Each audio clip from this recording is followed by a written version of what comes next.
On June 17, 1918, the National Council adopted a resolution on its dissolution, and the task of convening the supreme legislative body of Azerbaijan was put forward for 6 months.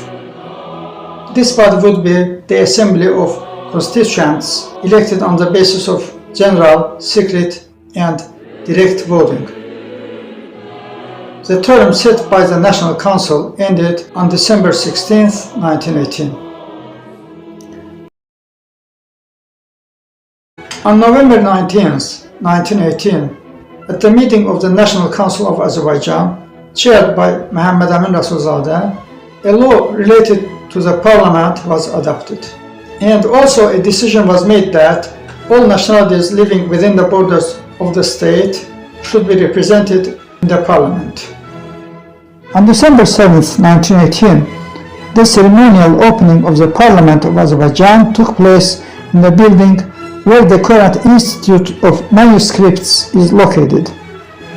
It was the first parliament in the entire Muslim East that was formed on the basis of the most democratic principles of that time. The chairman of the National Council of Azerbaijan, Muhammad Amin Rasulzadeh, opened the session of the parliament and delivered a wide congratulatory speech. Throughout the existence of the Azerbaijan Democratic Republic, he was active in the state and regularly spoke in parliament. The National Council was abolished after the opening of the parliament on December 7, 1918. At the proposal of Muhammad Amin Rasulzadeh, Almardanbek Topçubaşov was elected the Speaker of the Parliament, and Dr. Hasanbay Ağayev was elected the first Deputy Speaker. As Almardanbek Topçubaşov, who left for the Paris Peace Conference, was on his way, Hasanbay Ağayev led the activities of the Parliament.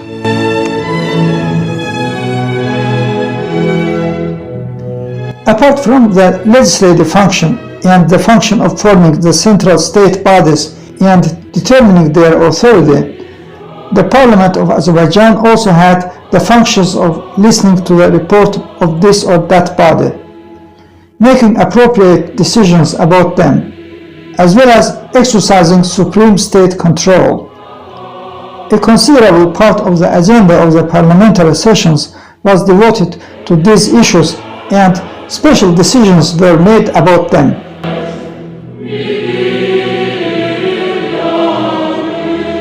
Among the factions and groups operating in the parliament, the largest and leading faction was the Musavat faction, the carrier of national interests headed by Rasulzadeh. This faction, together with a group of democratic neutrals, determined the main directions of the activities of the parliament and the government, and played a decisive role in the adoption of all laws and decisions related to the national interest. The chairman of the parliament, Almardanbek Topçubaşov, was recognized as the head of state.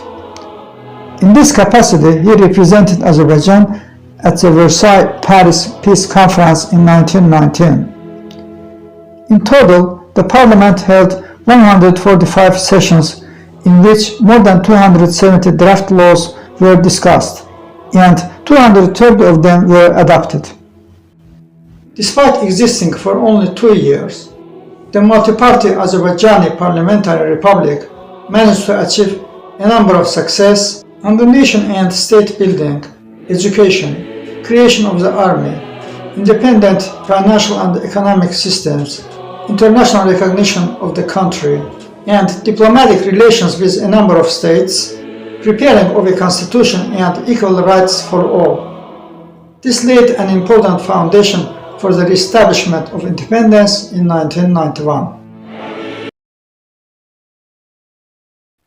Political life of the Azerbaijan Democratic Republic was dominated by the Musavat Party, the local winner of the Constituent Assembly elections of 1917.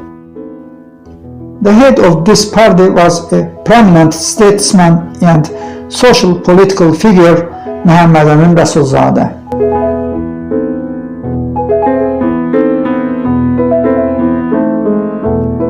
Musavat had 38 members in parliament, and with some independent deputies formed the biggest faction, which consisted of 96 deputies.